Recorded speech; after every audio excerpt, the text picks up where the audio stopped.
Memoria Paralela is the part of the last part of the trilogy about my friend's amnesia who lost his memory in 2007. And I did the first part in 2010-11 called Did I? Second part is called Lineament in 2012. Memoria Paralela is the last one.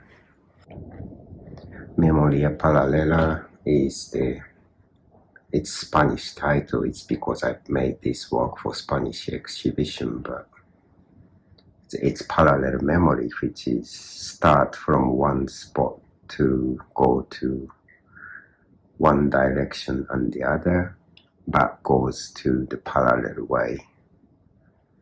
Each symbols on the work it's just, they are just my understanding, my imagination of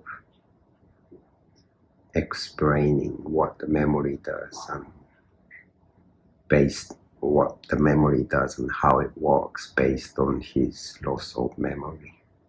My main practice, what I'm interested in most, is about the time, the idea of time.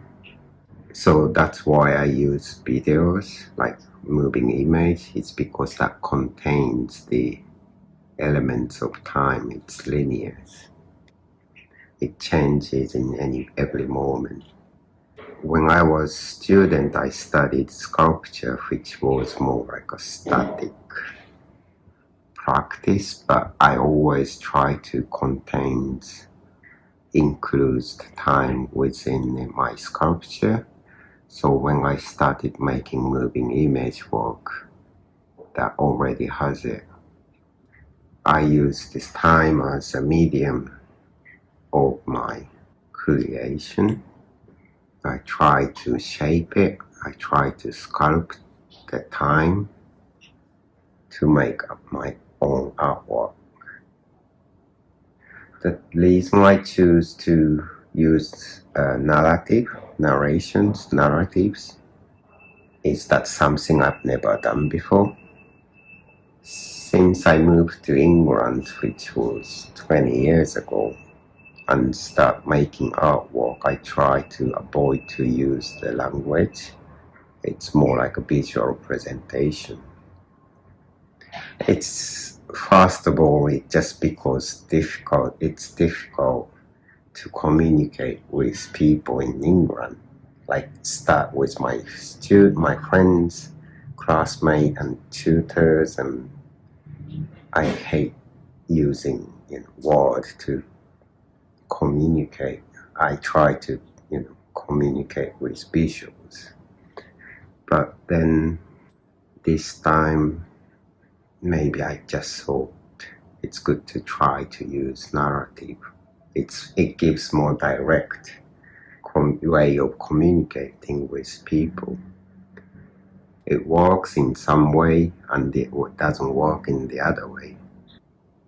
Like people in England understand Memoria Paralela a lot. It's because that's their native language. But then if I start showing this piece in Spain, people didn't understand. That's something I've never experienced before. So it was quite interesting outcomes from this work.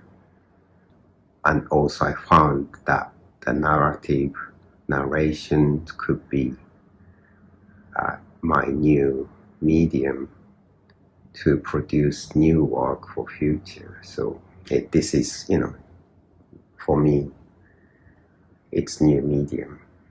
This narrative story is really based on me and my friend who lost memory in like last 12, 13 years. I'm talking about what I saw and what I spoke with him, and also some of the part of this story is from before he lost the memory. The last part of this story is about him talking about that one vinyl record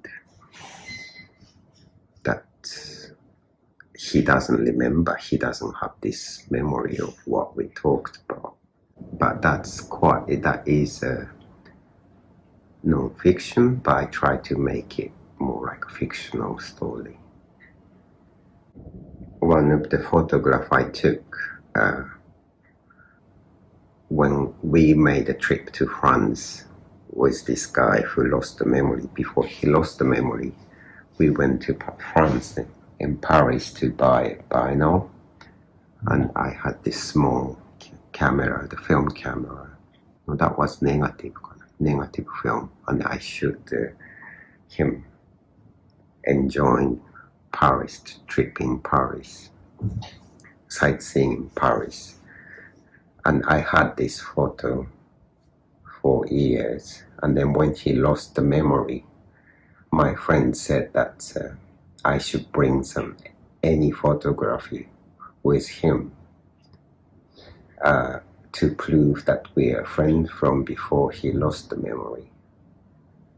So I took that photography to the hospital where after he lost the memory, I took that photography to prove that we are friends. Then, he said, "Nice to meet you," because he never saw me, he never met before. Or we did, but for him was first time to see me. So, and I saw this time, this last part of Figment. I thought I would use that visual image to show this absence of him from the moment. So I cut the shape of him from the picture, and then it's more like a camouflage. Make him invisible in the image.